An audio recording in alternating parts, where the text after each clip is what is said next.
It is my distinct privilege today to introduce a young man of incredible strength and courage, Rusty Booker. I met Rusty about 3 weeks ago at a forum I hosted on disconnected youth in our mutual hometown of Louisville, Kentucky. Rusty spoke of his experience with abuse, how he ran away at age 12, and about his placement in 5 different foster homes. The power of his story comes not simply from the hand that he was dealt, but the way that he played it. So often when we think of disconnected youth, we think often correctly of helplessness and victimization. But this exceptional young man has long since left behind helplessness in the role of a victim. After a childhood of neglect, he took control of his life, set himself on a path toward adult success. He's determined to get a high school degree and join the police force. Also, at the age of 17, he's dedicated himself to helping others who suffered like he did, reaching out to kids on the street. Rusty is the success story. I thank him for being here to share his story. He's demonstrated an awful lot of courage in his life, and today is one more chapter in displaying courage. I also want to thank Safe Place for ensuring that he could be here today. I just want to thank all of you for giving me an opportunity to share my story with you.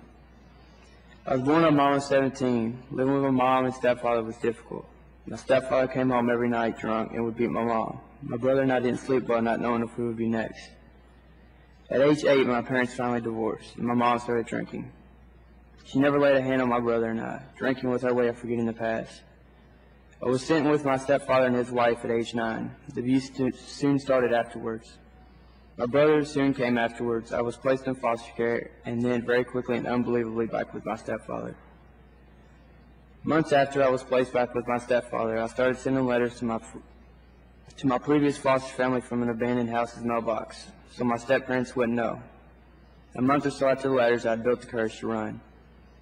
I contacted my previous foster family, and they told me to look for a safe place instead of going back home.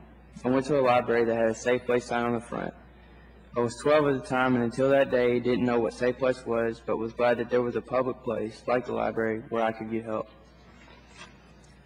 They took me to the YMCA Safe Place Services shelter in Louisville. When I got to the shelter, the staff welcomed me. I felt safe for the first time in many years. They did an intake, provided me clothes, hygiene products, and clean linens.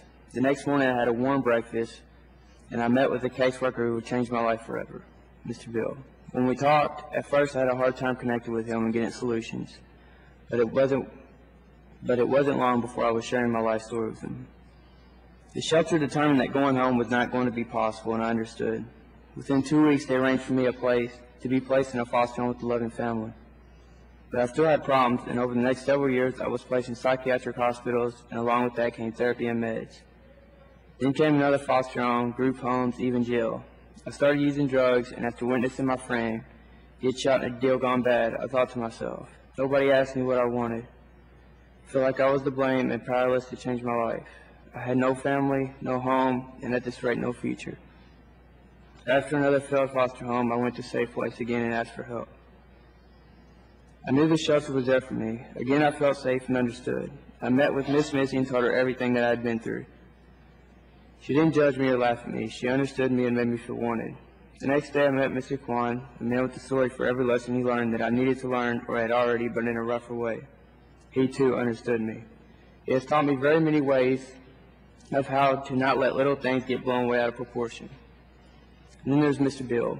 When I met with him again after several years, I gave him a hug. I felt so relieved to see someone I knew that really cared about me and loved me more than anyone I knew at the time. I'm not really going to put his business out on Front Street, but I will say that he's been through a huge amount of things that other kids and myself can relate to.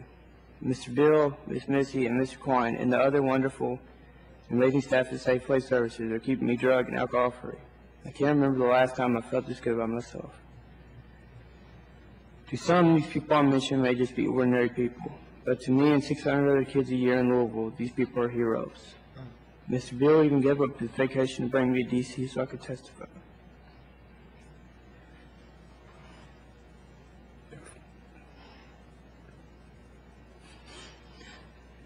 There are 14 kids at the Safe Place Services right now who have experienced many of the same things that I have. I would like to be able to convince kids that Safe Place is the first step to getting help and the shelter is a place where they can feel safe and begin to solve their problems. Many times when I was younger, I wanted to run for help, but when I was in a rural area, there weren't many places to go. Louisville is a smaller city compared to here in D.C., L.A., or even Atlanta. Kids all around the country, thousands of kids feel like I did. No one understands them and they need a place to turn. I hope that they too will be able to find safe place sites, get to a shelter, feel safe, and have a bed, a warm meal, and someone to talk to instead of roaming the streets or bumming money.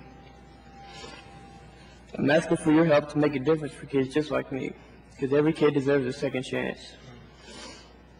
I plan to finish my GED and plan to go to college and get a degree in law enforcement. Thank you for letting me share the experience I've had. I know I'm headed in the right direction. I used to always ask myself, why me? Maybe this is why. Maybe what I've been through can make a difference for someone else.